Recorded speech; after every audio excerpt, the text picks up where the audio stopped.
Welcome to the Nerd Party.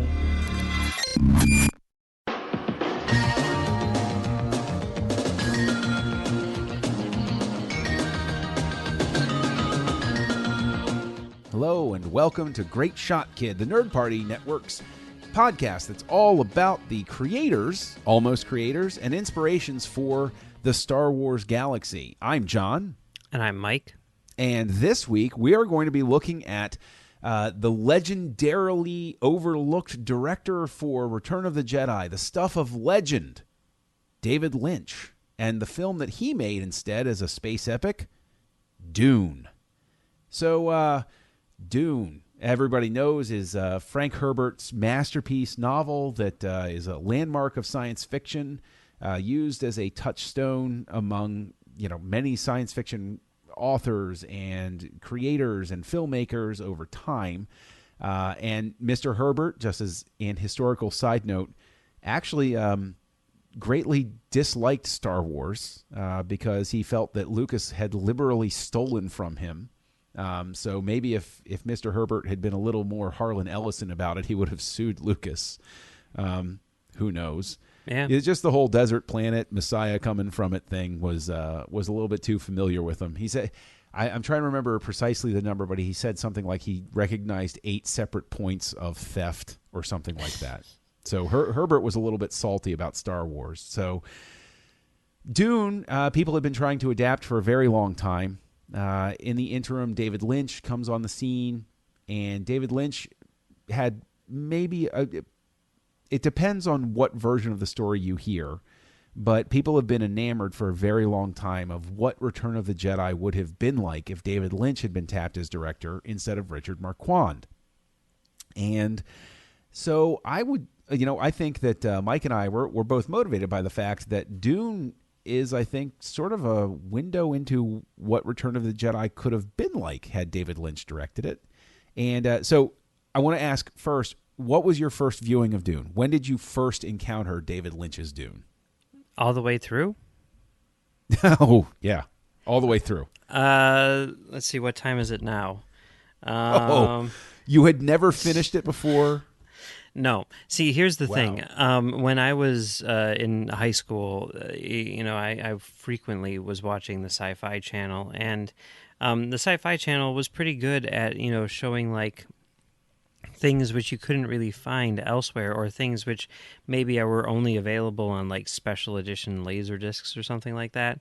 And they made a really big deal about an event which they were going to be showing, which was David Lynch's Dune extended edition.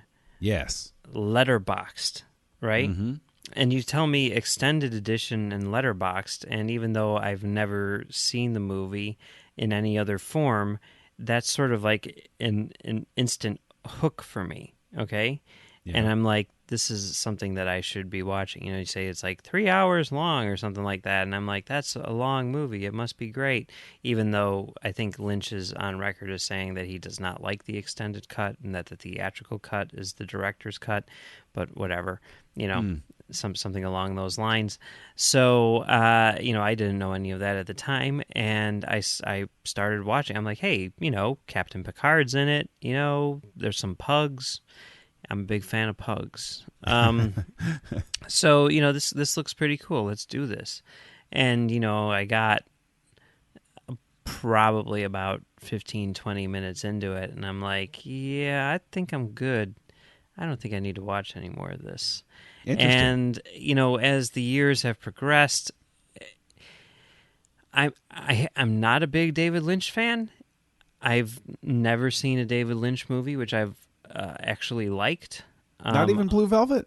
No, I don't like them. I don't like that movie. I don't like Mulholland Drive. I don't like Lost Highway, although I'm not a lot of people like Lost Highway. I'm see, that's the one that I'm like really like they just did a David Lynch festival here in Chicago where they showed every single one of his movies, and I went to see Mulholland Drive because I figured I need to give that one another shot, and it was still not good. But like Lost Highway is the one that I really regret not seeing again. But I also was regretting not seeing Dune because I knew that I would want to watch it before the new movie, which maybe we can talk about later on, comes out. And I have been watching Twin Peaks recently.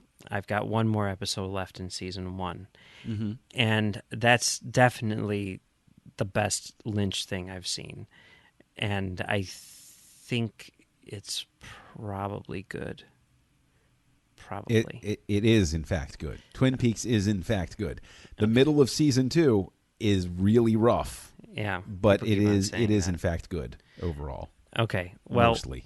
Well, because of all that, and because I've always sort of thought of Dune as being, in a lot of ways, like David Lynch's Spartacus, and I don't know if I have anything real to base that on, other than the fact that it's a massive studio production by a guy who makes weird little fringe movies. Yeah. I'm like, why would I bother, in a sense? But I find it was one of those things I knew I would always have to see, and there's so much David Lynch synergy going on, not only in the world with the new Twin Peaks, but in my life personally with this Lynch festival which just occurred, and with me almost by coincidence just starting to watch. It's not like I started Twin Peaks now because everyone else is watching and I'm like, well, now is my time, I guess I better watch it. Like, I have this very weird systematic way of watching movies, which I can get into at great length if you want me to, but you probably don't.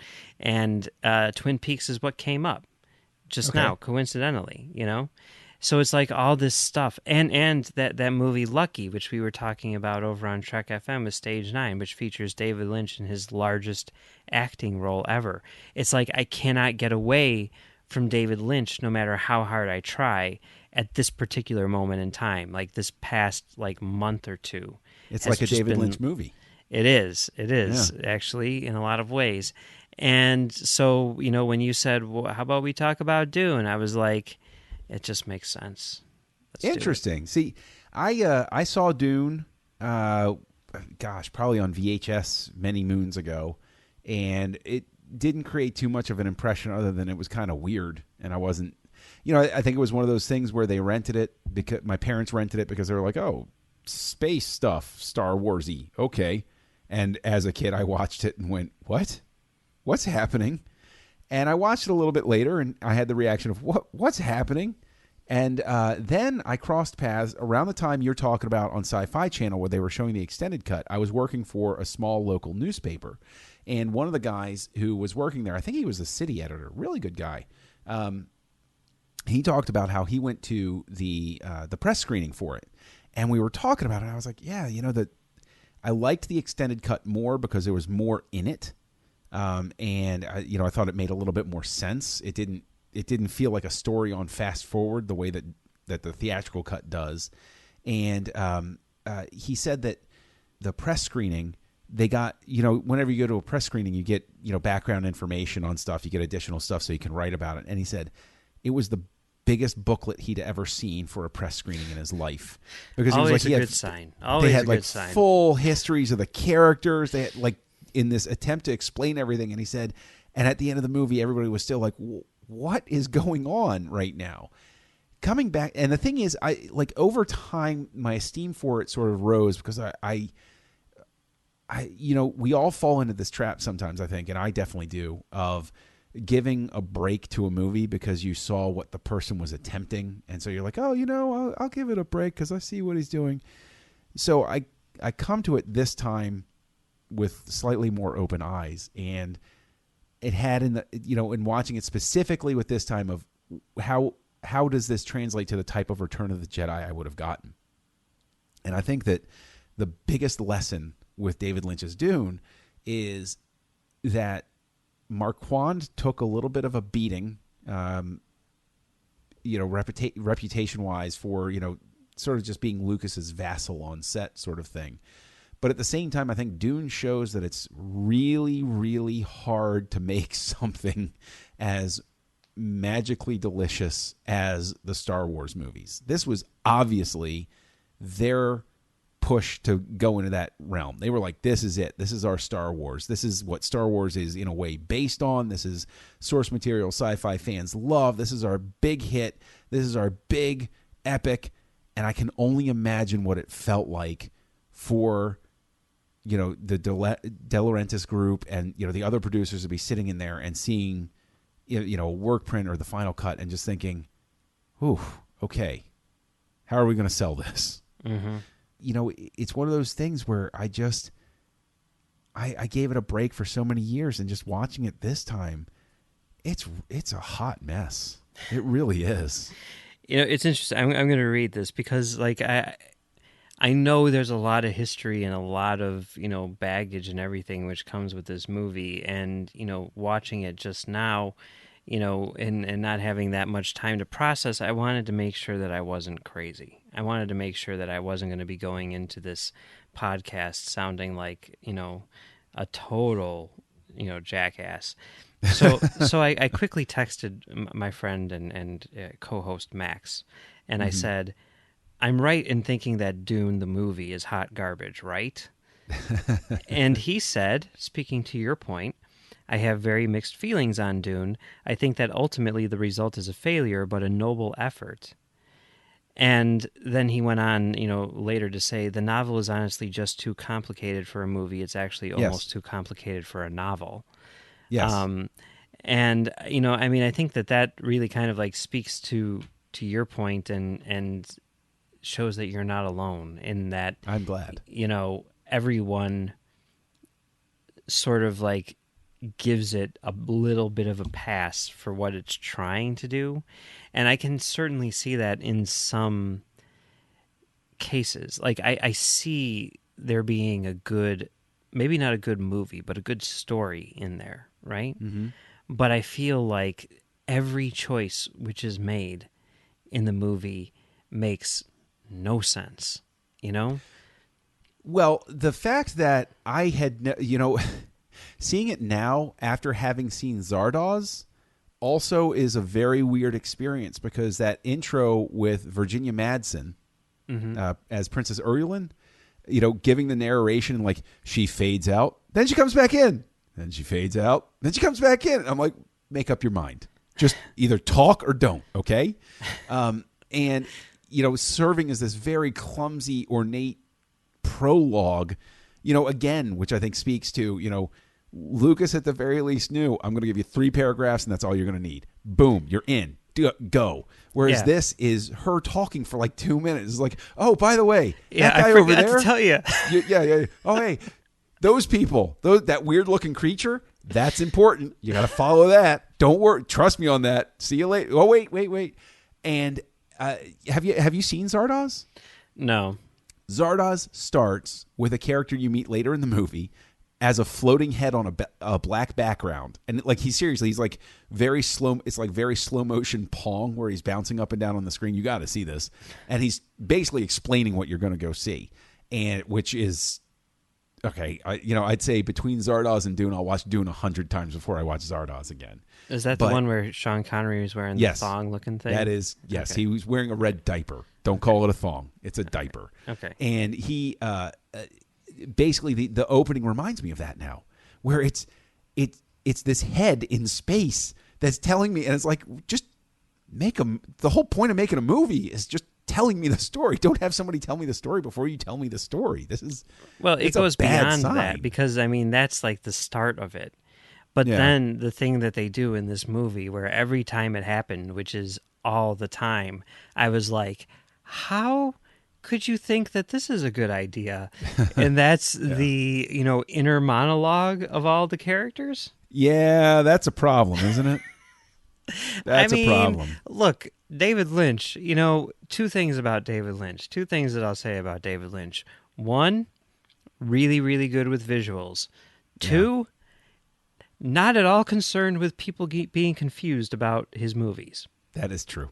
So why would you tell everyone what's going on through inner monologue?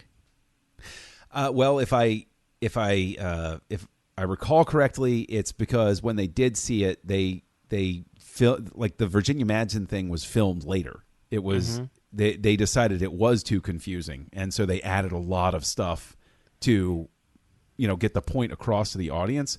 But the inner monologue stuff actually winds up confusing things, because somebody will say something, and then they'll say something in their head, and then they'll say something, and then the other character's responding to what they said out loud. And I'm not confused to the point where I'm like, gee, I don't know what's going on. But it's one of these things where it I think really speaks to, he was relying on the visuals to convey the point. They felt it didn't, so they added that inner monologue stuff. And instead what it winds up doing is the whole movie, I'm sitting there thinking, you could really address this in dialogue.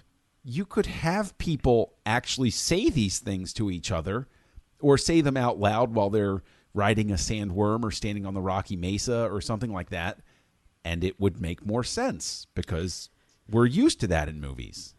There's a couple things there. One, when I went to see Mulholland Drive, and I talked about this on another show, but when I went to see Mulholland Drive, they did like a big pre-show with a lot of interviews with David Lynch and stuff like that. And there was one interview where he talked about the audience being confused. And basically he was saying, maybe the audience is confused, maybe they're not, but I don't really see any reason why the audience should be confused, and I don't really see any reason why you need to spell it out to the audience. I think that the audience will make their own interpretation of what's going on in most cases, and it doesn't need to be exact, and it doesn't need to be the same as what the person next to them is experiencing. It can be its own thing. And I think that approach to Dune would have been much more Lynchian, and also probably a lot better, even if it is more confusing, and I would love to see a non-monologued cut of Dune. I have a feeling it would end up being a much better movie. Probably. And the other thing about that is, and this is kind of related in a sense, like I kept on, while watching this movie, thinking like, what would this be like if, they didn't have these things? How would these scenes play? And obviously they would play a lot better. But I've thought about this a lot while watching like TV and stuff like that, especially like, these kind of like, going back and forth between something like, let's say, Breaking Bad and something like, let's say, Friday Night Lights, which is an extremely well-written show and, well performed and everything, but, tends to, go into like very schmaltzy music and stuff like that on occasion. And I'm like, it's so weird that movies use score. Like, that's just a weird concept. It's a holdover from something, and I've started, like, while watching things, just as sort of like an intellectual exercise or whatever, like imagining how the scene would play without music, and 9 times out of 10, it would be way more interesting. Well, I think that the score thing is very much, I mean, since we're on a podcast that talks about the different influences and stuff that's shot off from Star Wars. I mean, the over-reliance on score, I think, very much comes from people following in the footsteps of Star Wars and even Spielberg movies. Yeah. Because that's what they do. They use the music to fill in the emotional gaps and basically tell you how to feel orally. And that's all well and good because of the type of movies they are. But I agree with you. There are plenty of movies where if you took the score out, it could be very interesting what happens. It's interesting you mentioned score, though, because something I noticed this time with music by Toto, if you play the opening credits music from and the theme from Dune, and then listen to the music from Scrooged by Danny Elfman, there's an uncomfortable similarity there. Really? Interesting. Yes, I invite you to do it as an experiment because it's not 1-to-1, it's not exact, but as the music came up, I said to myself, "Oh my gosh, that's Scrooged." Yeah. It's straight up Scrooged, like the way, and it's really weird. I don't think that it's a conscious theft sort of thing, but I definitely think that it's interesting how that played out. So. and I mean, and with the score, they even had, so they had Toto come in and do it, and they had Brian Eno was responsible for the prophecy theme, and then they have Sting as one of the players, and I think that all of those things speak to Lynch's original impulses, and so I come back to Lucas, with Marquand, with Kirshner, he let them bring in their own crew in terms of cinematography and editing. He said, these directors, this is who they work with. This is who they're going to be comfortable with. He did not force anybody on anyone. So Lynch, taking a look at this, what do you think we end up with Return of the Jedi? I don't think he makes it through the project. I mean, I look at this, I don't think Lynch makes it through Return of the Jedi. I think he's fired in pre-production. Yeah, I don't think. I mean, realistically speaking, I think he'd probably leave in pre-production as well. But let's say that he did start filming. I think probably what he does is he puts together his cut of the movie, and it's really, really weird and really, really unlike the other two movies in the trilogy. And a lot of the things like the effects and stuff in this one, I think, it would be obviously much better because you've got ILM, putting all their resources into it. And I think that, probably a lot of the stuff which he was sort of envisioning in Dune would be like better realized, in Jedi, that kind of thing. But I think that definitely there would have been a conflict between Lynch's vision and Lucas's vision, and I think probably what would have ended up happening was Lynch would have left the project. Lucas would have gone back in, probably reshot a whole bunch of stuff himself, re-edited the movie, and basically did what happened with Marquand, to a large degree, only to a much larger degree. Right. And I think in the end, the movie would have been a lot worse than what we got. But there would also be this, never seen cut of the movie, the Lynch cut, which, while probably not very good, would probably be thought of as this sort of like missing cinematic gem that, some people, if they were to see it, would think was easily the best Star Wars movie ever made. So what did you see in this that would have recommended Lynch for Return of the Jedi? Because obviously they had at least a phone call with him. Did you ever hear this story of their meeting?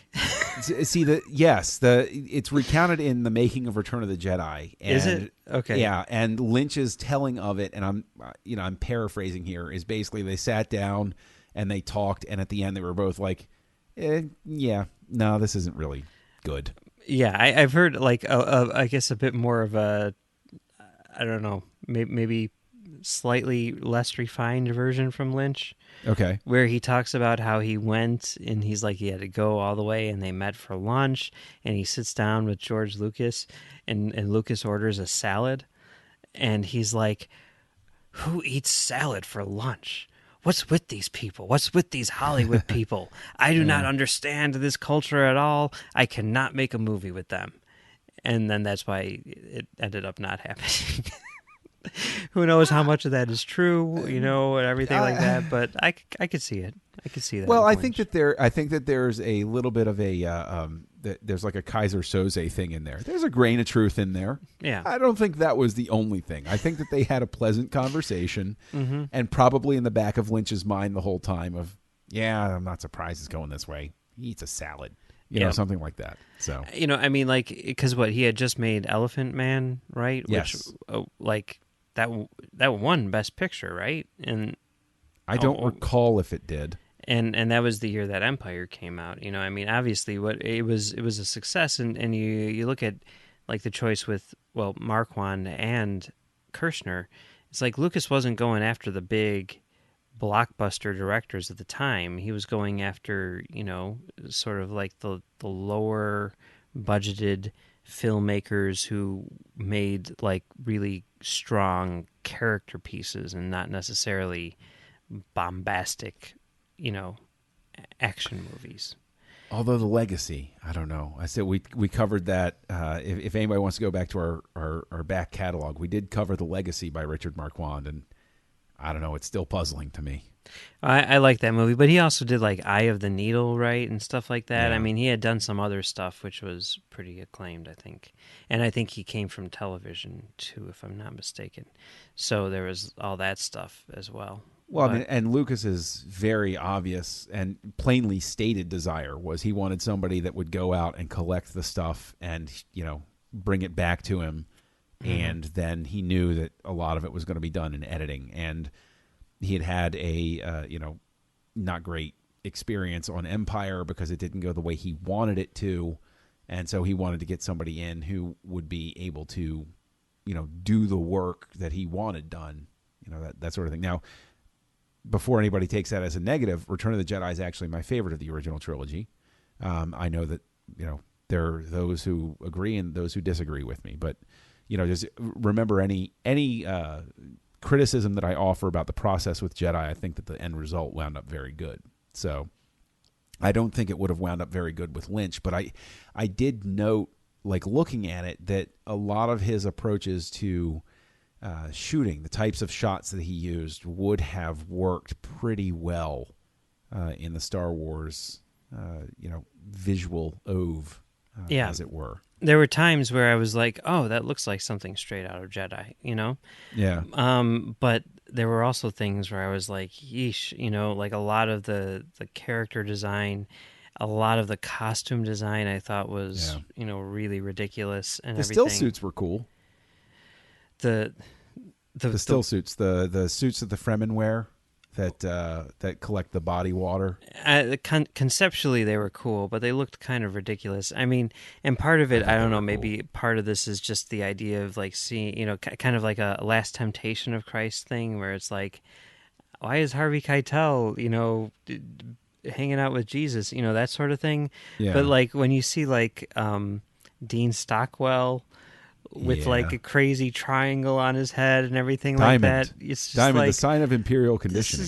This is weird, guys. Like, why is, hey, Al from Quantum Leap doing this stuff, Hey, well, I mean, Dean Stockwell was, sort of a Lynch guy for some time, wasn't he? I guess so, yeah, because there's a lot, like I saw a lot of people. Yeah, Jack Nance is in there. There's a lot of people from Twin Peaks in this, Yeah.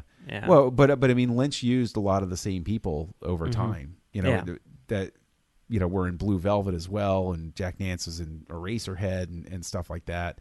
Kyle MacLachlan, this is obviously the film where Lynch basically falls in love with him as an actor.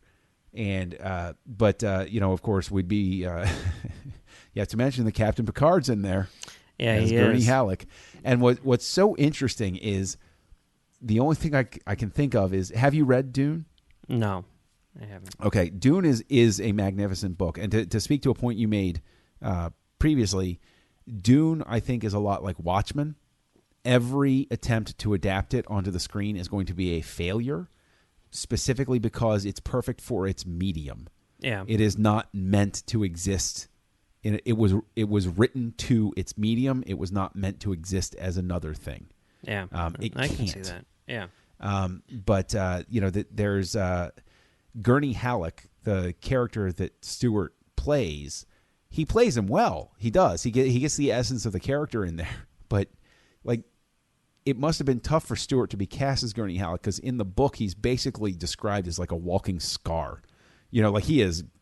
And for Lynch not to have realized Baron Harkonnen as this big pussy mess, with the skin condition and the floating and all of that stuff, and then not commit to Gurney Halleck looking more grizzled and war-torn, like, was so odd. Like that actually jumps out to me, because it seems like Lynch is more comfortable realizing the Harkonnens than he is realizing the other stuff. Mm-hmm. And Bob Ringwood does the costumes. And so, like, I think you can see a lot of Ringwood in the way the still suits are, and a lot of the ornate stuff, in the Padishah Emperor's court. But I think that the Lynch stuff is the Harkonnens, is the Spice Guild, is the Sardaukar. Those sort. Well, although I mean, I guess there's a lot of Ringwood to that too, but like it's just one of those things where it's like I think that Lynch the vibe I get is like Lynch would have been happier just making a movie just about the Harkonnens and not doing it about the whole big universe here. Yeah. So that could be. To speak to your point about adaptation or whatever, I know that they did that Sci-Fi Channel miniseries. Yeah. Which I know they were saying like this is going to be closer to the book. It didn't work. It was okay. I had a lot of friends that went nuts for it. I never finished it because I was kind of like, eh. I mean, I mean, Dune, I love that book. It's amazing. It's also crazy because it needs a glossary. It uses so many terms that and the glossary's in the back. So the first time I read it, it was a huge pain in the ass because I'm like, wait, what's that again? Flip, flip, flip, flip, flip, flip, flip. Mm-hmm. Okay, that. Flip, flip, flip, flip, flip, flip, flip. And it's just, I mean, wow. To be that inventive to come up with stuff and use terminology that needs its own glossary and explanation.